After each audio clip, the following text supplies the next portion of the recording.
Welcome to another episode of The Vegan Pulse. I am your host, Nancy Arenas. Today, my guest is Dr. Renae Thomas. Dr. Thomas is a family preventative and lifestyle medicine physician. She is a published co-author on the topics of vegetarianism and cancer. Renae has presented at numerous conferences, both in the U.S. and internationally.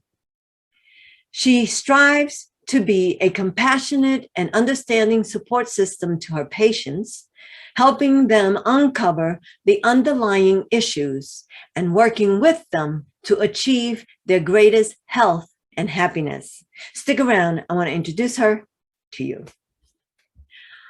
Hi, Dr. Thomas. How are you?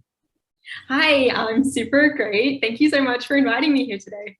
Thank you for being here. I appreciate it. Absolutely. Absolutely. It's my pleasure. And you live in one of the blue zones, I believe, in California. Is that true? I used to. I've actually moved, but I was living in Loma Linda in California for the last 5 years. And that's the only blue zone in the United States. I know. I visited a blue zone in Costa Rica, and it was awesome just to know that I was in a zone where people live healthier and longer. And it's just, I think there's only 7 places in the world. Yeah, there's not very many. It's really special. The research behind it is fascinating for sure. Right. And now, can you tell us about your journey into veganism? Absolutely. So one thing before we dive into it, I will go into my story, but I always try and make the distinction between what I do medically, which is evidence-based nutritional medicine, which is completely different to my personal interests in veganism. I always try and say that because otherwise there seems to think that there's an agenda behind what I'm doing, but medically I have to do what the science says. And luckily for me, they're the same thing, but I always just try and make a difference between that. I don't medically tell people about wearing leather or not having, not going to the zoo. That's completely different to the medicine side of it. So to get into my story, when I was really young, my father actually had metastatic cancer just before his 40th birthday, which is pretty young. And he fortunately had a doctor that told him that he needs to change his entire lifestyle and in particular his diet. And at the time we called it a strict vegetarian diet, but it's really what a vegan diet is. And my dad changed completely overnight and did a lot of research into the topic. Came across a lot of the doctors we know and love, like Nathan Pritikin, Dr. John McDougall, and he completely switched to that. And being a total daddy's girl, I did exactly what my dad did. So I was 4 years old at the time, and I've been completely plant-based ever since. Wow, that is really unbelievable. 4 years old and you survived all this time on a vegan diet. Go figure. I know, right? And I sometimes I joke with people about it and I'm like, I grew up, I'm a little short, but so are my parents, so we can't blame veganism for that. I blame my genetics for that one. But, I grew up, I'm healthy, I'm happy, I became a medical doctor. Can't be too bad, right? It's awesome is what it is, and inspiring because even as a child, 4 years, you did what your dad did, for better, because of him, you became vegan. And it just goes to show that it doesn't matter what age, what ethnicity, where you're from, that, that journeys into veganism are very varied. Mm-hmm. Absolutely. I remember where I grew up at the time, I didn't meet another person that was vegan until I was in my 20s. And it just wasn't a thing. I remember going places and I would say, I'm vegetarian. And they're like, oh, do you want fish? I'm like, there's a lot of disconnect here today. But my dad in particular, and I always grew up just to be very polite about it, just say, this is what I do, this is what's best for me, and try not to judge other people for their choices, especially when they had no idea and thought I was probably going to die the next day. So it was quite amusing. So that's been my journey. It's been interesting. It's like in that movie, my fat Greek wedding or something like that, where the guy says, oh, he's vegetarian. He goes, okay, I'll make you lamb. Kind of a one of my favorite jokes, one of my dad's friends always says to him, he's like, oh, you don't eat any meat? Well, you can definitely get a burger from, McDonald's because there's no meat in those burgers. So. Very funny. Now, you're a family preventive and lifestyle medicine physician. Can you tell us what that actually means? Absolutely. So family medicine is the one that most people are familiar with. It means we treat everyone. It sounds a little bit sad to say it in this way, but we say we treat everyone from birth to death. So I can deliver your baby. I can, see all ages of the spectrum. We see kids, we see adults. Basically any kind of medicine, any general medicine, the family medicine is usually one of your first stops and the main doctor that people have. So that's my first board certification, is in family medicine. Then in my training, I did specialty training in the lifestyle medicine track, and that gave me enough to become board certified in lifestyle medicine as well.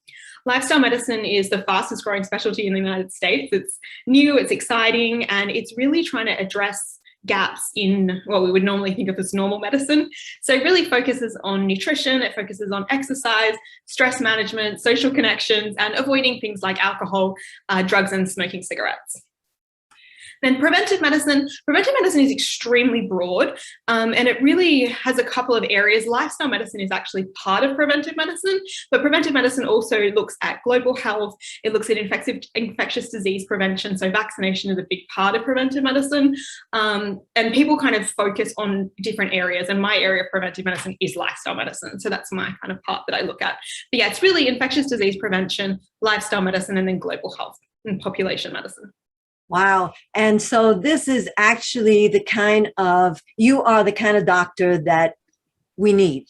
I think it's the future of medicine, because unfortunately the system we have right now, while it's great for, accidents and emergencies, wonderful. Infectious diseases, wonderful. Chronic diseases, not so great. They're chronic for a reason, because the medicine doesn't work so great and the treatments don't work so great. And that's where lifestyle medicine and preventive medicine are really coming in and trying to prevent these diseases from happening, optimize them if they exist, and often even reverse them. Things like type 2 diabetes is often reversed with a change in lifestyle. So it's more about not just putting a Band-Aid on it, but actually getting to the root of the problem and trying to address that. Absolutely. There's a common graphic that they show where a tap is running and people are mopping the floor, versus in the lifestyle and preventive medicine, we're trying to turn off the tap. And that's a really good way, I think, to explain how lifestyle and preventive medicine are really working in the system. Right. And, because sometimes you go to doctors and they don't have nutritional background. And then when they say, oh, you should eat this and that, they're really working from their own personal experiences and not necessarily from scientifically evidence-based. Absolutely. And, I did some research in the amount of nutritional training that doctors get, and a lot of medical schools don't even meet the minimum requirement that is like 50 hours over 4 years. Like, that's so minimal as it is compared to other things that we learn about. And most of that nutritional content really is on biochemistry, how to count calories, things that are just not that helpful for improving people's health. One thing that's really cool that's emerging is with the American College of Lifestyle Medicine, and a lot of it came from Loma Linda. I was working on it as a resident, is the lifestyle medicine residency curriculum. And it's evidence-based lifestyle medicine with a huge proportion of that being nutrition. It's taught over 2 years and it's going out nationally. I don't know the exact number of medical schools and residency programs that are using it, but it's been growing every single year. And that really gives a solid foundation to doctors on how to, know about nutrition themselves, but also how to teach it and counsel it to patients, because even having the knowledge, it's sometimes hard to get patients on board. So it's really important to know how to talk to people about nutrition as well. Because we've been so conditioned that, that just give me a pill, just because that's what it's been happening, forever, is you go to a doctor. I know I've experienced that, where I've gone somewhere to see a doctor and they go, oh, I'm going to prescribe this. And I'm thinking, but I'm not really looking for a drug or a pill. I'm looking for a cause so that I could remedy it and I don't need that pill. Absolutely. And that's just not how, medicine is definitely changing. And I think doctors are very open to things that work, but the majority of medical training is really taught in diagnosis and treatment. And the treatment is usually medications or surgeries or procedures. We're not really taught about nutrition, or, maybe this is because of stress or something. A lot of that's still considered a little bit alternative. But lifestyle medicine is really coming in, it's a accredited board specialty now to really, come against those thoughts that people have and be like, no, this is actually evidence-based, this is real medicine, and this is a valid treatment option. And that's what we have to get to the people out there, is that when you're promoting plant-based diet, that it is evidence-based. Absolutely. And it can be crazy because sometimes sometimes I've had people that don't really believe me, but they're like, well, I'm desperate, so I'll try it. And they come back, a month later and they're like, oh, I'm better. This worked. This crazy thing you said worked. I'm like, yeah, it's evidence-based. I'm not just making it up. I can't remember which doctor it was, but I was at a veg fest and I heard this doctor talk about, how he had this clinic and he tried to put people on a plant-based diet to help them. This had to do with heart disease.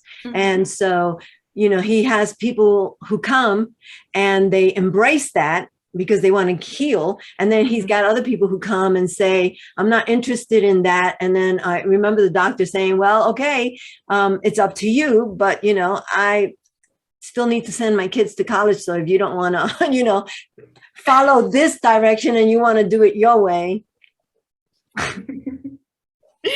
Yeah, it's interesting. I mean, I've been surprised how open and on board people are. And I think that really goes back to what's kind of coming out with a lot of medicine is people are just frustrated. I mean, patients, most of them don't want to be on pills. They don't want to be sick. And they're kind of getting to this point where they almost are open to anything that's different. And that, changing your diet isn't as crazy as perhaps it once was when I was younger, talking about following different diets. I mean, everyone knows someone that's plant-based or a restaurant that's plant-based or, that you can get different milk options. Everyone's kind of more aware of that now. And I think a lot of people are much more open to it being a healthy option and a healthy choice and maybe something worth trying.